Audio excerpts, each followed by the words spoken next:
cienciología. La semana pasada estuvimos un poquito viendo algo de las doctrinas del anticristo, de los anticristos y del anticristo, y extrajimos algunos puntos en clave de los mormones, ¿os acordáis? Ahora, el pasaje que yo he escogido de Primera de Juan es inmediatamente, viene a continuación de lo que vimos la semana pasada. Y después de hablarnos un poquito del anticristo y todo eso, de apelar a la doctrina de los anticristos y del anticristo y todo eso, ahora nos va a hablar un poquito acerca de otro de los ejes fundamentales a través de los cuales está montada la epístola. Yo casi podríamos decir que hay muchas formas de presentar Primera de Juan, ya os lo dije al principio, ¿no? En las primeras clases. Nosotros estamos extrayendo doctrinas básicas que él menciona en relación a lo que niegan las sectas, pero uno de los ejes fundamentales en los que gira la epístola es hablándonos acerca del propósito que Dios tiene para nuestras vidas, en Primera de Juan. Estamos repasando nada más.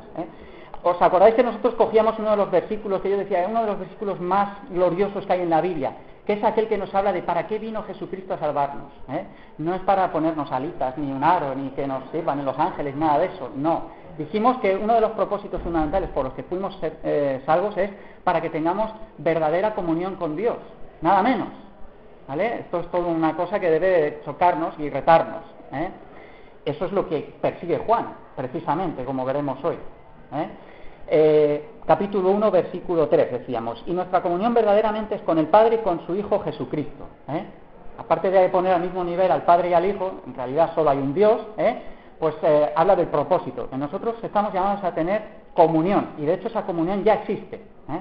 No es suficiente con eso, sino que además ahora ahonda. No solo estamos llamados a tener comunión con Dios, sino que además hemos sido hechos hijos de Dios.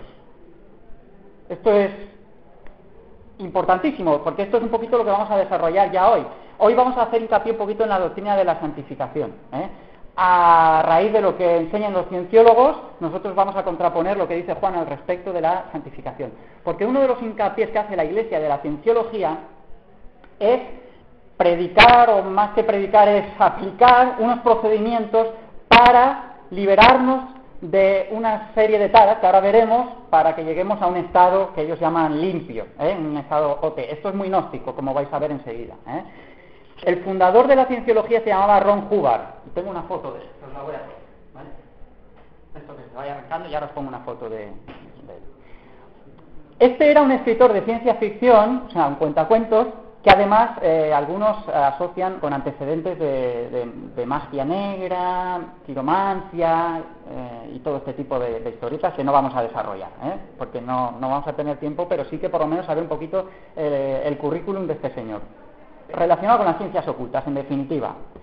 Ahora, más que una religión, hoy día la mayoría de sociólogos admiten que la cienciología es una religión, pero ha habido muchos años en el que el mismo Hubbard estuvo en pleito con los Estados Unidos, porque él era de allí, para demostrar que lo que él predicaba era una religión. Y le interesaba mucho por varias razones, pero fundamentalmente por un tema fiscal. Allí las asociaciones religiosas están eximidas de pagar impuestos. A ver si consigo poneros la foto. Ahí está, ¿lo veis?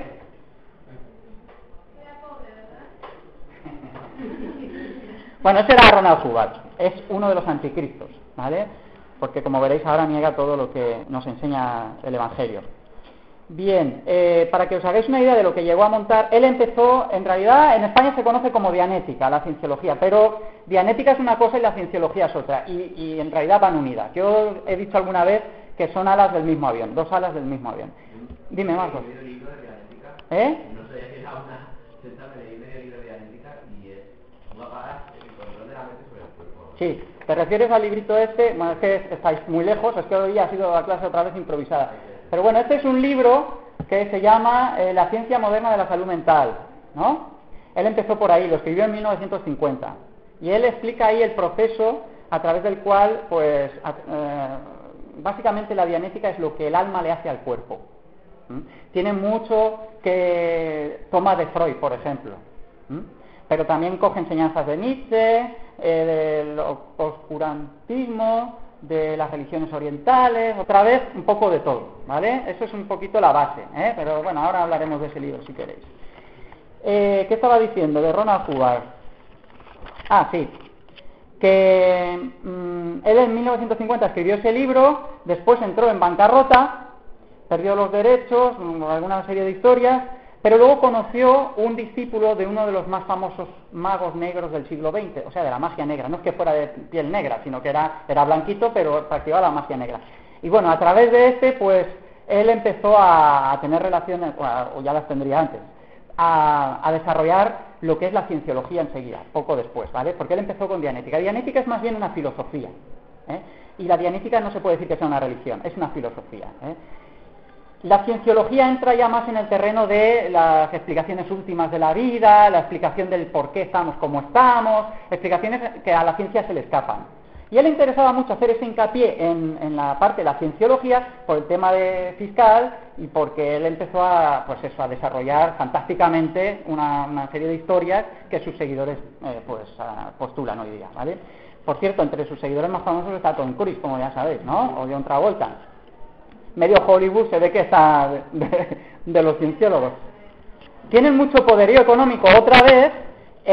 Yo, para haceros una idea, pues os voy a hablar de más o menos lo que poseen. Yo encontré una página que es de México, de una asociación que se dedica al fenómeno de las sectas, y estos hablan de que en 1991 ellos afirmaban tener 8 millones de seguidores. El informe Cottrell del que yo os hablé del Parlamento Europeo en la primera clase habla de 11 millones de seguidores, aunque estos de México dicen que no tienen más de 50.000. O sea que las cifras varían mucho, pero aunque solo fueran 50.000 son mucha gente, ¿no? Bien, está en la mayoría de países pues clasificada como una secta destructiva, tiene pleitos en todos los sitios, acusaciones de todo tipo, mafiosos, amenazas. Aquí en España, por ejemplo, creo que hace poco oí que la legalizan como religión. Eso es una mala noticia para nuestro país, ¿vale? Pero Pepe Rodríguez, el sociólogo aquel que os hablé, creo que os hablé, ¿no?, en la primera clase, pues él aquí de España es un especialista en el tema de sectas y él mismo ha sufrido junto a una juez española amenazas de la cienciología. Tuvieron que tener escolta policial y todo. O sea, los tíos van en plan, tienen mucho dinero, invierten muchos millones de dólares al año en abogados y tienen pues fuertes campañas de publicidad, caras muy conocidas como las que os he dicho, los actores, etcétera, etcétera.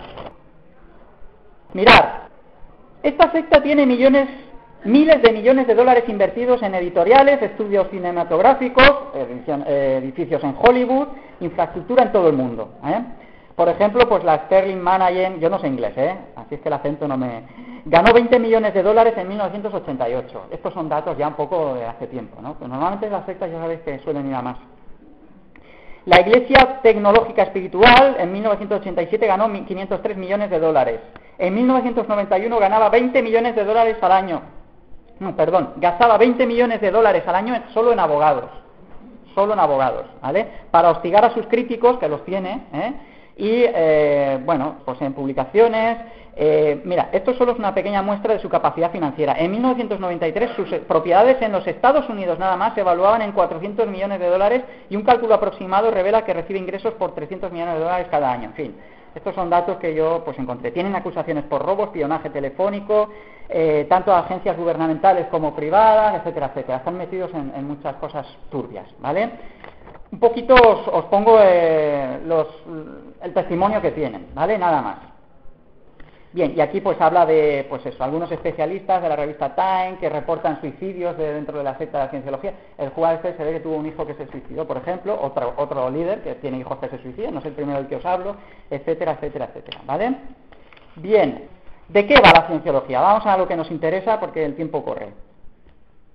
Os voy a contar un cuento, pero es un cuento que se creen los cienciólogos. En realidad ellos siempre hablan de niveles que adquiere el hombre. El hombre no es malo, ellos niegan la doctrina del pecado, por ejemplo, para empezar.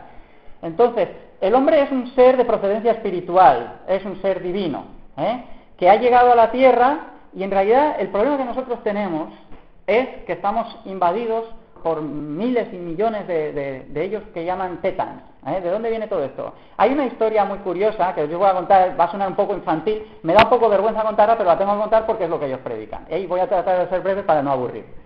Pero esto también es muy gnóstico, porque ellos hablan de niveles que llaman niveles OT y nosotros tenemos que alcanzar el nivel 8. los que estamos muy mal, pues estaremos abajo del todo. Estos niveles que adquieren, esto es lo que ellos equiparan a lo que yo digo el proceso de santificación. Ahora veremos que la santificación de la que nos habla la Biblia es otra cosa que no tiene nada que ver. Pero ellos dicen que, para empezar, no es un Dios personal el que ellos predican. Aunque tienen servicios dominicales, ellos se reúnen, por ejemplo, y ellos pues tienen sus auditores de campo, sus predicaciones, incluso las grabaciones del Juar, pues se las escuchan. Todo ese material que ellos mueven, que invierten millones de dólares en él, pues los tienen protegidos con derechos de autor. Precisamente la página Google les ha hecho cerrar páginas donde predicaban enseñanzas de la cienciología que tienen el copyright. Ellos, cada vez que adquieres un nivel, tienes que pagar, que esa es la verdadera religión de la cienciología. Tienes que ir desproveyéndote de todas esas taras, esos problemas, esos tetans que te han invadido, y te apelan pues a buscar en tu interior tu verdadero nombre y rollos de esos, ¿vale? Vale. A partir del nivel 3, OT3, bueno, eso es para los que son fieles de la cienciología, porque en realidad cualquiera podéis acceder a internet, que es lo que he hecho yo, y descubrir estos secretos, ya ves tú los secretos que tienen. De hecho, el Jugar llegó a decir que quien revelaba estos secretos sin estar preparado moriría a los 2 días. Pero luego, pues como alguien dijo, después él mismo decidió hacer una película, ¿cómo se llamaba? No me acuerdo. Revolución en las estrellas, creo que se llamaba. Y él mismo, pues, obvió esa advertencia que hizo cuando patrocinó esta película, ¿no? Donde contaba esta historia que más o menos que os voy a contar, ¿vale? A partir del nivel OT3, pues se empieza a hablar de la existencia de un emperador galáctico que se llama Senu. ¿Queréis ver la foto de Senu? También la tengo. Es una de las imágenes que tiene. En realidad, hoy la clase es un poco más infantil, ¿no? Pero fijaos que yo casi estoy por dar la vuelta a esto y así os lo... Porque yo aquí no me funciona la razón. Así. Mirad el Senu. Esta es una de las muchas imágenes que podéis encontrar, porque evidentemente esto es un cuento.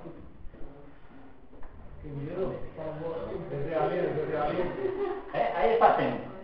Bien.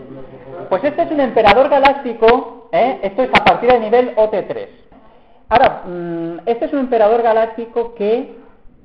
No quiero risitas, que a mí ya me cuesta.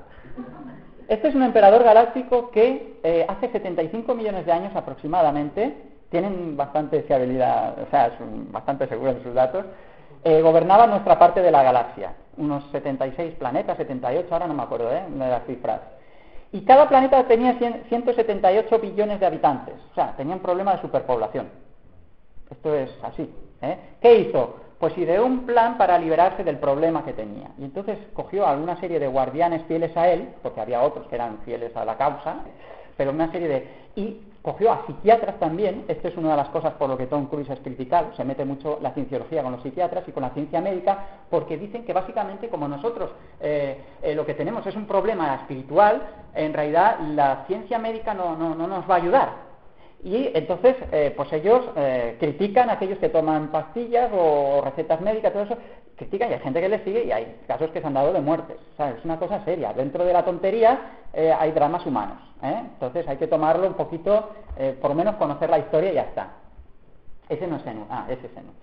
Bien, pues hace eso, 75 millones, cogió un equipo de psiquiatras y de guardianes leales a él y convocó a una revisión de impuestos fiscal o no sé qué rollos y los engañó y los atrajo así. Entonces les puso una inyección de alcohol y glicol y los adormeció, ¿vale? Y los metió en una serie de aviones, como los aviones de la Segunda Guerra Mundial, estos que tienen hélices, para a través del espacio llevarlos a la Tierra, solo que en vez de hélices tenían motores, estos más modernos, pero eran aviones, tal cual, Yo puedo decir lo que he leído.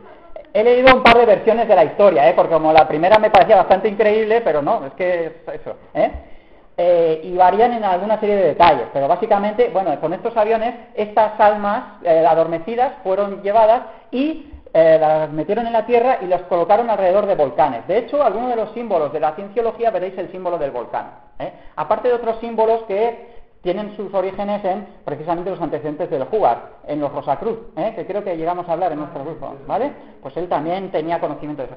Algunos símbolos esotéricos y de todo este tipo están también en los cienciólogos, ¿vale?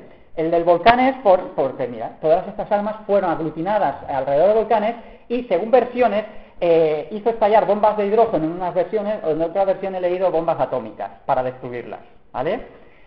Entonces, cuando fueron destruidas, esas almas que quedaron flotando, para que no volvieran otra vez a su origen, él lo que hizo fue poner una especie de, me hizo gracia la expresión porque encontré la expresión trampas electrónicas en el aire, que es una especie de matamoscas, decía, pegajosas, y cogía esas almas. Esto es lo que hacía que estas almas se aglutinaran como si fueran racimos, de hecho se les llama racimos de tetanes, y esos racimos de tetanes fueron cogidos en esas trampas pegajosas y llevadas a unos multicines gigantescos, y durante no sé cuántos días, 50 o 40 y tantos, 50 y tantos días, les fueron proyectadas unas películas en 3 dimensiones. Cerrar la boca, hombre, no os pongáis con la boca abierta, que yo estoy contando lo que enseña la cienciología. Esta clase no se os va a olvidar, fueron proyectadas unas películas en 3D donde se les enseñaban cosas muy confusas. La intención de esas películas, y este proceso se llama implante, el proceso de implante, es hacer olvidar su origen a las almas, y ahí se les enseñaba que ellos eran Dios, que eran Jesucristo, que eran Satanás, todo muy confuso, ¿vale? Todo muy confuso. Y de hecho, pues ahora mismo la sensación que nosotros tenemos de la presencia real de Dios y todo eso es proceso de aquel implante y la invasión que tenemos dentro. Fijaos, Satanás lo que llega a hacer, Bueno, pues a través de esa implementación, luego volvieron a la Tierra y estos cuerpos así, estos acimos, lo que encontraron fueron los hombres de las cavernas y se metieron en ellos. De esa manera se encarnaron, digamos, de alguna manera. Nosotros somos los herederos. Entonces, ese es el problema que nosotros tenemos, básicamente. Tenemos una invasión extraterrestre dentro de nosotros mismos. El emperador galáctico ese Sen todavía vive, lo que pasa es que luego guardianes fieles lo apresaron y lo metieron en un planeta con una trampa magnética, una pila eterna, y está ahí prisionero, pero está vivo hoy día, Cuidado, eso me recuerda un poquito al Apocalipsis. Mirad cómo siempre son tan burdas a veces es más refinado Satanás, pero otras veces no, dice el apóstol ¿quién era? El apóstol Pablo, que no ignoramos sus tretas, sus maquinaciones, de alguna manera. Pues acordaos que en el Apocalipsis habla cómo Satanás sería puesto, encarcelado, durante 1000 años. Bueno, pues esto es una burda imitación, pero bien burda. Bueno, pues el caso es que a lo que nos interesa, nosotros ahora mismo somos seres que hemos olvidado nuestro origen, origen divino, digamos, tenemos que encontrar nuestro verdadero nombre, y esto se logra, en vez de con el proceso de santificación, se logra a través de un proceso de auditación. Eso es realmente donde está el negocio de la cienciología.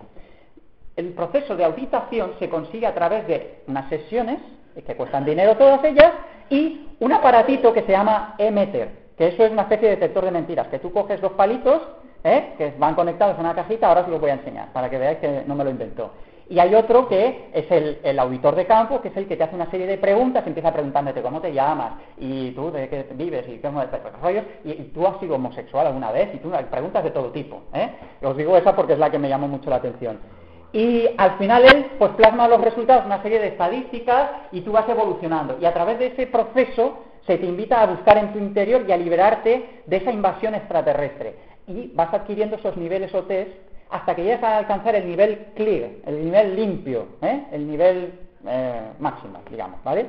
Bien, os voy a enseñar el Emeter, para que veáis. Porque veáis, que habrá desayunado hoy. A mí es un poco... Esto es un vídeo de presentación de ellos que conseguí yo de internet, pues me metí en su página. Es la mejor manera de saber qué es lo que enseñan, ¿vale? Entonces, no vais a oír, pero bueno, es igual, como tampoco hablan, lo que dicen no es importante. Mirad, os voy a leer porque si no lo... Este programa se basa en las obras de Ronald Hubbard, ¿vale? Esto es de ellos, Se presenta al espectador como un registro de observaciones e investigaciones sobre el espíritu y la mente humana, No, sí. Y no como una declaración de afirmaciones hecha por el autor. Los beneficios y metas de la tecnología de la dianética solo pueden alcanzarse mediante esfuerzos dedicados por parte de... Ya me he perdido. Por parte del espectador, o sea, se llaman a las esforzarse. Después de la dianética mi vida cambió. Estos son testimonios de gente que, pues, son cienciólogos.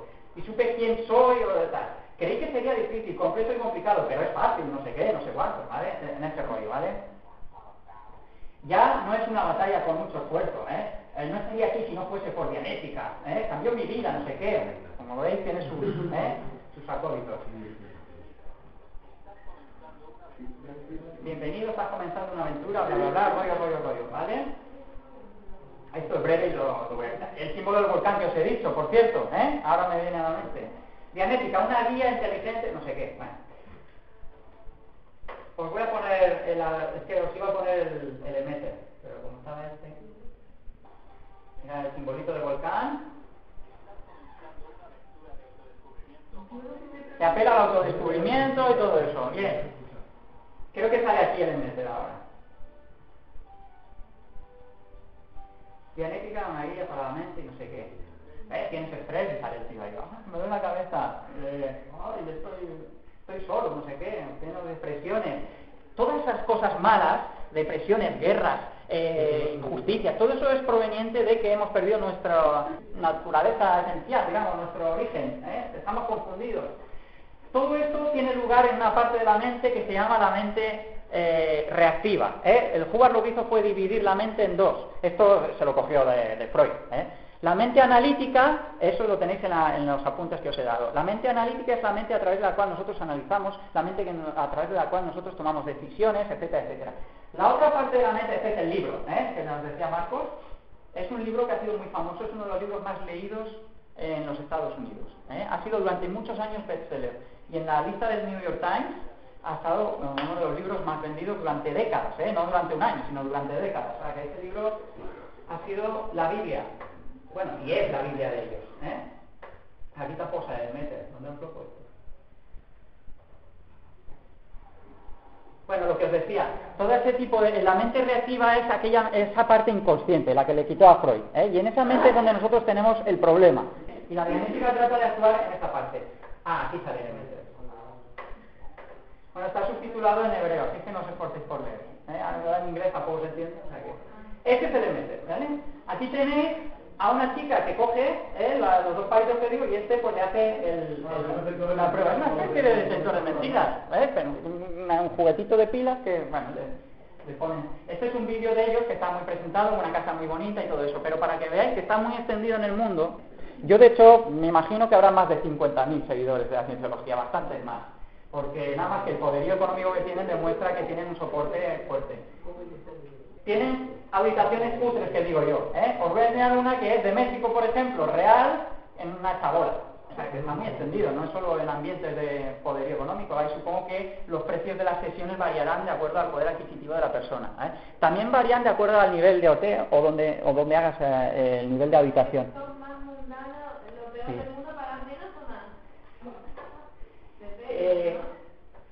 Mirad, cuando llegáis al nivel de 8, bueno, cuando llegáis, es decir, el que llega, esos son la clase, el BIP. Y hay una organización, esto está organizado de esta manera. Hay lo que se podría decir, a ver dónde tengo aquí, así, los auditores de campo, ¿vale? Esto es, por ejemplo, este es un auditor de campo, la habitación cutre de México. Es una chabola, cartones ahí, y ahí pues eso. Y ahora llega que le va a hacer a la GTS la habitación, ¿vale? En realidad el vídeo va explicando él pues que hay que estar con la temperatura, puede afectar al aparatito, que no sé qué, una serie de rollos que son intragables, pero para que veáis un poquito pues que hay varios ambientes. Y, bueno, ya no pongo más vídeos que si no, no avanzamos en la clase. Ahí va. Pero, ¿qué se estaba diciendo? Sí, ¿cómo está organizada? Están los auditores de campo, que es lo que os he enseñado, con el Emeter, el aparatito y todo eso. Ahora, estos pueden aglutinar a una serie de seguidores y llega un momento en el que pueden formar lo que se llama una misión de la cienciología. Las misiones se encargan de buscar más adeptos, ¿vale? Y cuando las misiones llegan a tener una cierta entidad de cantidad de gente y tal, y peso en una zona, se puede llegar incluso a convertir en una iglesia de la cienciología. Aquí en Valencia hay, por ejemplo, iglesia de la cienciología. Lo que no sé es dónde. Sí, me suena que no está lejos. ¿Ves? Bien, cuando una iglesia de cienciología también cobra peso, eso incluso puede llegar a especializarse. Hay iglesias madres de la cienciología, la más importante creo que está en Los Ángeles, y bueno, las iglesias madres se dedican, por ejemplo, a desarrollar el material, que se lo trabajan mucho, son materiales, estos vídeos precisamente son de ellos, por ejemplo, para desarrollar los materiales que luego ellos van a cobrar, con su copyright correspondiente y todo eso, y los que van a distribuir. Y luego, esto os lo decía porque hay un nivel aún superior, que es en Florida, tienen lo que se llama la organización FLAG, y en concreto hay un barco en el que se llama la Asociación del Mar, en el que ahí están pues los más altos dirigentes recibiendo entrenamiento especial, ¿vale? Y es en un barquito en donde ellos se retiran ahí y hacen sus retiros, gracias Rocío, gracias, sus cosas, sus pirulas iba a decir yo, ¿vale? También hay disidentes dentro de la Iglesia de Cienciología, esto se llama la zona libre, ellos le llaman las ardillas. ¿Por qué? Porque no son tan ortodoxos como ellos y incorporan cosas nuevas que estos no admiten. En realidad son muy centralistas, la Iglesia de Cienciología porque necesitan controlar para cobrar, ¿vale? Y cuando se les escapa algo, pues los expulsan. Y estos son las ardillas. Os lo digo porque no todos los cienciólogos a lo mejor dicen exactamente las mismas cosas, aunque pocos se irán, ¿vale? Bueno, a lo que nos interesa, que nos queda un cuarto de hora. Respecto a la doctrina del pecado, pues evidentemente niegan la doctrina del pecado, porque el hombre es esencialmente bueno. El único problema que tiene es esta invasión que os he explicado y que viene tras el cuento este que os he narrado, ¿vale? Entonces, ¿qué? Mi pregunta, ¿qué piensan? ¿De dónde viene esa invasión? ¿Eso de dónde piensa que viene? Esta invasión es lo que os he dicho, viene de nuestra parte de la galaxia, que el Xenu este lo que hizo a través de esos avioncitos es invadir esta zona con la idea de destruir y luego las almas, como no se destruyen, de borrarlas, a través del proceso ese que hemos llamado implantación, ¿vale? Que eso es lo que a nosotros nos hace estar confusos y también es el que afecta a nuestra mente reactiva. ¿Responsabilidad de eso que en teoría nosotros estamos confusos? Ajá, estamos confusos. Pero entonces, ellos nos quieren salvar, pero ellos son los que nos confunden. ¿Entendés? No, porque el proceso de la habitación es precisamente dirigido a desenconfundirnos, aclararnos. De hecho, le llaman estado clear. El clear en inglés sabéis que es limpio, ¿vale? Ese es el estado, esa es la meta. A través de ese estado es como ellos tratarán, y esto la semana que viene igual pues podemos desarrollarlo un poquito. A través, cuando lleguemos, el mundo llegue a alcanzar ese estado, llegaremos a una nueva era. La nueva era, otra vez. Veis que la influencia de la nueva era está en muchas sectas, Ellos predican esa nueva era. De hecho, no creen en la segunda venida de Jesucristo, evidentemente. Porque lo que ellos tratan es de traer una nueva era a través de esa iluminación de masas que vamos a recibir gracias a la cienciología. Es una santificación un poco cara, pero merece la pena, dicen. Jesucristo en realidad, pues ellos, mirad, el Dios que ellos predican no es que sean ateos, pero para ellos el Dios no es un Dios personal. Por eso los servicios dominicales tampoco nosotros tenemos que interpretarlos como interpretaríamos cualquier otra religión que se refiere. Ellos tienen oraciones, por ejemplo, una oración por la libertad de no sé qué, o oraciones. Pero ¿a quién oran? No es un Dios personal, entonces no tiene la misma enfoque que nosotros tenemos cuando nos dirigimos a nuestro Padre.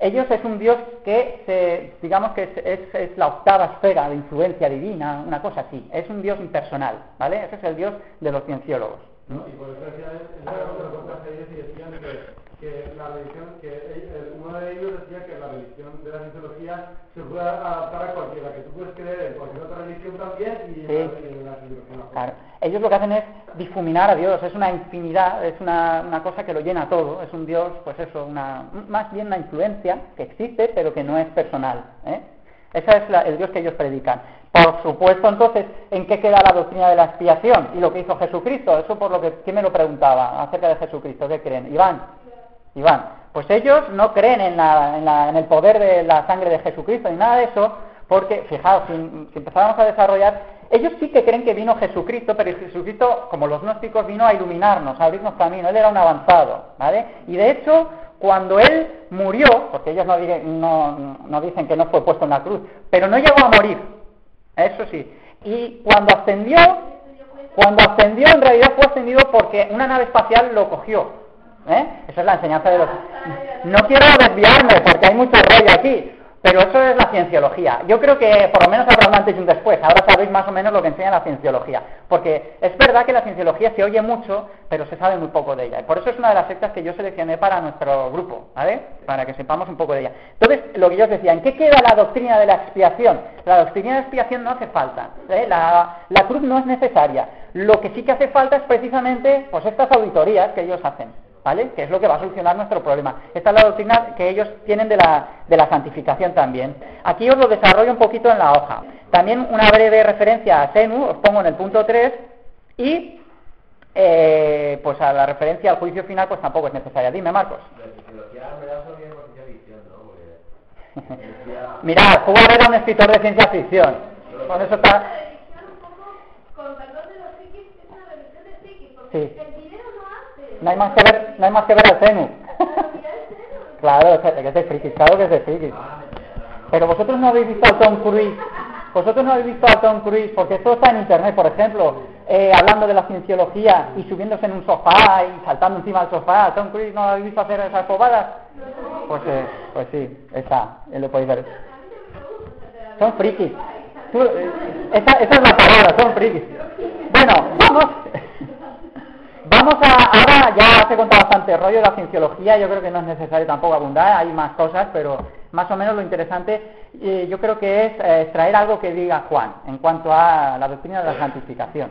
No vamos a hablar de la doctrina de la santificación en general, porque hay muchas cosas, pero sí en un punto en concreto que nosotros extraemos del versículo que yo he escogido, ¿vale? El capítulo 3, versículos, he puesto ahí el 2 y el 3, pero en realidad os he puesto unos puntos suspensivos anteriores a la primera palabra, ¿vale? ¿Por qué? Porque el contexto es importante. El versículo 1 casi empezaríamos por él.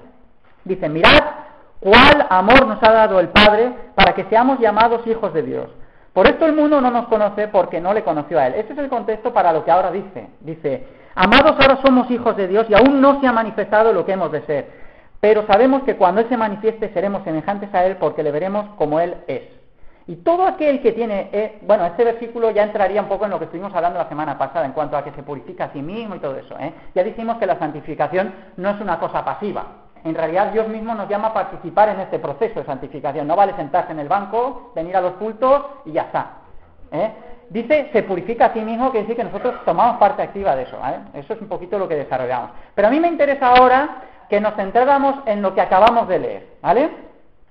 Mirad, hay una cosa que me llama mucho la atención, es justamente cómo empieza el capítulo 3. Dice, mirad cuál amor, etcétera, etcétera. Mirad, en la original también se puede traducir como ved cuál amor, ¿vale? ¿Qué es esto? ¿Por qué hace referencia al amor? No hay una palabra más degradada en nuestro mundo que la palabra amor, en realidad. Es una de las cosas más difíciles a la hora de predicar, es hablar del amor, porque es una cosa tan manoseada por el mundo, que en realidad ha gastado mucho. Y esta referencia que hace Juan cuando habla del amor, que dice, mirad cuál amor, ¿por qué él consideraría necesario, lo habéis preguntado, hacer esta referencia precisamente a la Iglesia? ¿Por qué tiene que ahora apelarles al amor? Dice, mirad, en realidad es una llamada a la renovación. Es una llamada a que recibamos impacto otra vez para que nos admiremos del amor que Dios nos ha dado. Y luego hablará del propósito en el que se traduce ese amor. Esto es el contexto de lo que acabamos de leer. Incluso en el primer capítulo ya empezaba. Esto es parte de un hilo conductor que, si habéis estado concentrados a lo largo de las clases, no deberíamos de haber perdido. Porque la epístola está toda atada y unida y enlazada. Y nosotros, de hecho, nos movemos de una parte a otra de ella, pero siempre en el contexto de ella vemos que tiene un sentido bien definido. Mirad cuál amor. Si nosotros recibimos esta palabra y nos quedamos igual, si nosotros nos ponemos delante del amor de Dios y se nos llena la palabra de hablar de amor, pero no nos damos cuenta de en realidad cuál es el propósito y en qué se ha traducido eso y cómo ha movido a Dios a hacer qué, en realidad caeremos en lo que cayó la iglesia de Éfeso. Apocalipsis, capítulo 3, versículo 4. Habéis perdido vuestro primer amor, esto tengo contra vosotros. O sea, vosotros retenéis la buena doctrina, y hablábamos de la importancia que tiene para Juan la doctrina, que siempre está apelando a lo que hemos recibido, lo que oísteis desde el principio, está apelando a la doctrina, esto guardar, esto no sé qué, y sin embargo el Señor aún va más allá, y aquí Juan nos lo recuerda, mirad cuál amor. Es decir, si retenemos la doctrina nada más y nos olvidamos del amor, se nos enfriará, y esto es una cosa que Dios tiene en contra de la iglesia de Éfeso, que no lo tenga en contra de nosotros. Mirad cuál amor es una llamada de atención para que renovemos. Y eso no lo hace el pastor, ni lo hace, eso lo hacemos nosotros. Mirad vosotros, mirad. ¿Cuál amor? ¿Y ahora en qué se traduce ese amor? Mirad este amor, que es que a través de él somos hechos hijos. No solo es que hemos sido llamados a tener comunión con Dios, como veíamos en el capítulo 1, sino que además nos ha hecho accesibles. Y tan accesibles como que nos ha hecho ser hijos de Dios. Y todo esto tiene que ver con la doctrina de santificación, porque él ahora desarrollará en los siguientes versículos esto. Y dice que, una cosa muy interesante, Bueno, podríamos, no va a haber tiempo, pero os voy a dar material para que trabajéis en vuestro devocional, que eso yo creo que es un poco el key de las clases, no podemos desarrollar todo. Pero mirad, yo me preguntaba, por ejemplo, ¿por qué dice a los creyentes del primer siglo y nos dice a nosotros que el mundo no nos ha aceptado? ¿Cuál es el contexto? Nosotros ya hemos desarrollado esto un poquito.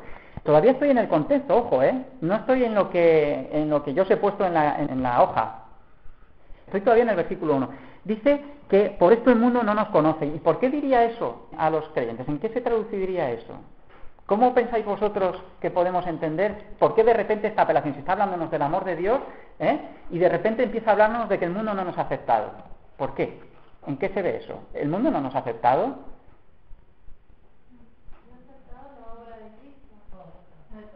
No. Ahí Juan lo que está diciendo es que no nos ha aceptado a nosotros. Eso es lo primero que dice. Luego dice, porque no ha aceptado al Señor. Eso es lo que dice enseguida. Pero primero dice que a nosotros no nos ha aceptado. ¿Y eso por qué se lo diría a la Iglesia? ¿En qué situación estaría la Iglesia para que ella se sintiera rechazada por el mundo? ¿Qué es lo que estaba pasando? Yo ya os he descrito más de una vez el contexto de la epístola, ¿Qué es lo que pensáis vosotros? Y eso ahora tenemos que traducirlo también a nuestra época, ¿Cómo se sentirían nuestros hermanos del primer siglo al leer esta epístola? En realidad, ellos ya sabían que no estaban siendo aceptados por el mundo. ¿Esto por qué era? ¿Qué es lo que estaba pasando? Porque no los comprendían, no entienden ese tipo de amor tampoco. Sí, evidentemente, eso es así, pero ¿hay más o no hay más? O sea, ¿a dónde quiero ir a parar? Lo que yo quiero es que penséis en el problema que estaba habiendo dentro de la Iglesia. El mundo también estaba dentro de la Iglesia. Eso es a mí lo que me impacta de este versículo. ¿Por qué? Porque dentro de la Iglesia estaban saliendo estos hombres espirituales, que se las daban de espirituales y se hacían elitistas además, inaccesibles, en otras palabras, ¿vale? Esto es interesante porque esto también ocurre hoy día. Puede ocurrir hoy día, y de hecho ocurre hoy día. Yo os he puesto vídeos de falsos profetas, anticristos y todo eso, que se las dan de espirituales y todo eso. La consecuencia de creerse espirituales es que te haces inaccesible, orgulloso y todo eso. Y lo que está pasando aquí es que estos maestros falsos que surgen de dentro de la Iglesia están haciendo hincapié al conocimiento, otra vez a la doctrina, pero se están olvidando del amor. Por eso la epístola no suelta el concepto del amor en ningún momento y ahora se nos llama a renovarlo. ¿Por qué? Porque mirad, el amor es precisamente lo que ha hecho a Dios accesible. Somos hijos de Dios por el amor de Dios. O sea, Dios mismo, más espiritual que Dios no hay nadie. Y Él mismo se hace accesible y de hecho nos hace hijos. O sea, no es que se conforme con hacernos sencillamente, tener comunión con Él, sino que hijos de Dios, accesibles. Y sin embargo estos falsos maestros, estos anticristos, lo que se hacen es inaccesibles, se hacen una élite, se distancian. Y nosotros podemos caer en eso también con los que no creen en Dios. Este no cree, este no cree. Nosotros, yo creo que por lo menos, yo no es mea culpa, y no es que quiera aquí presumir de que mirad qué humilde soy, no, pero yo mismo he juzgado muchas veces a la gente que no conoce a Dios y me he hecho espiritual, pero espiritual en ese sentido, inaccesible, digamos. Esto es algo a que se nos llama para que tomemos en cuenta que nuestro proceso de santificación no va encaminado a que nosotros adquiramos más y más espiritualidad, entre comillas, malentendida, como era esta, que se estaba dando dentro de la Iglesia. Eso es lo que yo quería ir a parar. Es que esta alusión a la que dice que el mundo no nos conoce es porque realmente los hermanos del primer siglo, y ahora a ver si lo podemos aplicar o no, es que estaban viendo que habían gente de dentro de la Iglesia que predicaban un mensaje aparentemente muy espiritual, que no llegaban a entender, porque no eran ellos suficientemente espirituales como ellos, y sin embargo el mundo los aceptaba y tenían muchos seguidores, eran carismáticos. Hacían mucho hincapié en la gnosis, en la espiritualidad, en la emoción, pero cada vez menos en la doctrina. Por eso tantas alusiones también a la doctrina de parte del apóstol. Y esto se da hoy día. Os he hablado de los movimientos de fe y prosperidad, pero no es lo único. Ahora es cuando entra a desarrollar el tema que tiene más que ver con la cienciología. Amados, ahora somos hijos de Dios. No dice que seremos hijos de Dios, no dice que seremos si no sé qué, sino que ahora somos. Otra vez la doctrina de la certeza, y además dice que somos y no vamos a ser más hijos de Dios en el cielo que ahora. Ahora somos hijos de Dios igual que lo seremos cuando estemos con el Señor. Es decir, hemos alcanzado el nivel OT8, podríamos decir gratis. No, permitidme la broma. Lo que quiero decir es que veis que hay un contraste muy grande, ¿no? Que no tiene nada que ver lo de la cienciología con lo que el apóstol Juan nos está diciendo aquí, ¿eh? Nosotros hemos sido hechos hijos de Dios sin hacer nada, eso sí. Ahora, cuando sabemos esto, y otra vez hace alusión a la doctrina, y esto es importante, porque si no conocemos la doctrina, ¿qué esperanza ¿en dónde vamos a apoyar nuestra esperanza? Sabiendo estas cosas, estoy leyendo, ahí, sabiendo estas cosas, ahora es cuando nosotros nos purificaremos a nosotros mismos. Es decir, nunca la Biblia nos dice que seamos algo que no somos, ni que hagamos algo para llegar a ser algo. No, lo que dice es que porque somos esto, sabiendo esto, hacemos esto. Esto es una cosa muy sutil, pero muy importante en la Biblia, que además es bastantes veces repetida, ¿vale? Eso es lo fundamental. Mirad, y hay una cosa que llama mucho la atención, y esto reta, a cualquiera. Versículo 2, dice que aún no somos, o sea, ya somos hijos de Dios, pero aún no somos lo que estamos llamados a ser, en el sentido de que aunque somos hijos de Dios, aún tenemos que ser santificados, ¿vale? Pero mirad, hay una cosa muy interesante, y es que dice, seremos semejantes a Él. O sea, somos hijos de Dios, pero aún no somos semejantes a Él. Nuestra meta es llegar a ser semejantes a Él. Pero dice, y seremos semejantes a Él porque, o pues, porque le veremos como Él es. Esto me llama mucho la atención. O sea, que por el hecho de que lleguemos a ver al Señor tal cual es, entonces nosotros llegaremos a ser semejantes a Él. Esto es una cosa que llama bastante la atención, ¿no? ¿O no? ¿Y eso cómo lo entendemos? Llegarán a ser como Dios, más o menos. Sí, pero por el hecho de que le veamos tal cual es, entonces llegaremos a ser semejantes a Él. ¿Otros dioses? No. Esto es lo que afirman los gnósticos, por ejemplo. Nosotros nunca llegaremos a ser dioses. Sí. Hemos de ser. Sí. Nosotros ahora somos, ¿estamos de acuerdo? Somos hijos de Dios ahora. ¿Vamos a ser más hijos de Dios en el cielo? No, ahora somos hijos de Dios. Pero dice ahora, pero aún no somos semejantes a Él. O sea, una cosa es ser hijos, pero aún somos hijos un poquito... que tenemos que aprender algunas cosas, tenemos que ser transformados todavía en muchas cosas. Eso es lo que está diciendo. Ahora somos hijos de Dios, pero aún no somos semejantes a Él, digamos. ¿Vale? Eso hasta ahí está claro, ¿no? Ahora yo lo que llamo la atención, y tenemos que ir acabando, es que Él dice que seremos semejantes a Él cuando le veamos tal cual es. Cuando Él venga en su segunda venida. En realidad ahí es donde seremos glorificados y todo eso, y seremos, dice el apóstol Pablo, transformados. Pero la razón que nos da aquí el apóstol Juan es porque le veremos. Eso a mí me llama la atención. O sea que porque le veremos, seremos semejantes a Él. Eso nos llama la atención. A la deberes para casa. Ya lo desarrollaremos un poquito eso, porque tenemos que ir acabando. ¿Qué? Eso quiere decir que ahora estamos viviendo de eternidad, ¿no es cierto? Por supuesto que ahora ya vivimos dentro de la historia, pero llegará un momento en que la historia acabará, pero nosotros seguiremos, en ese sentido, si lo quieres ver así, pero no nos desviemos, que yo creo que la pregunta tiene miga, Pero una de las cosas evidentes y relacionadas con el tema de la cienciología es que, en realidad, aquello a lo que estamos destinados a ser, que es ser nada menos que semejantes a Él, y el apóstol Pablo tiene la misma doctrina, evidentemente, es porque le veremos tal cual es. Es decir, que nosotros seremos aquello, estamos destinados a ser semejantes a Él por lo que veamos en Cristo, no por lo que veamos dentro de nosotros mismos, que es lo que hacen estos. Estos lo que apelan es a que busques dentro de ti tu verdadero nombre y que no sé qué, y que despojes la invasión extraterrestre y todo eso. Pero aquí lo que dice el apóstol es que nosotros seremos aquello, pero puestos los ojos en Cristo, no en nosotros. Esto es lo que nos distingue, por ejemplo, también de los místicos, gnósticos y todos estos. Esto es un error en el que el cristiano puede caer, empezar a buscar dentro de sí mismo. Y dentro de nosotros mismos no encontraremos cosas buenas. En realidad tenemos que tener los ojos puestos en Él, entonces seremos semejantes a Él. Y el que tiene esta esperanza se purifica a sí mismo, pero ya se purifica a sí mismo puesto los ojos en Cristo. Esta es la idea importante y que se desmarca completamente de lo que os acabo de decir de la cienciología. Es muy interesante la idea como para desarrollarla. Solamente os lo apunto, ¿vale? En realidad no he terminado de decirlo. Lo he dejado abierto, porque es importante, y la Biblia lo recalca mucho también esto, que nosotros tengamos los ojos puestos en Cristo. En Hebreos, el autor de los Hebreos también lo dice, puestos los ojos en el autor y consumador de la fe. Y entonces está hablando en el contexto de la lucha también, en el mundo. Pero puestos los ojos, no dentro de nosotros mismos, ¿vale? Creo que lo tenemos que dejar aquí, porque ya es la hora, ¿vale? Si queréis decir alguna cosita, ahora es el momento, si no, lo terminamos aquí. Sí, claro.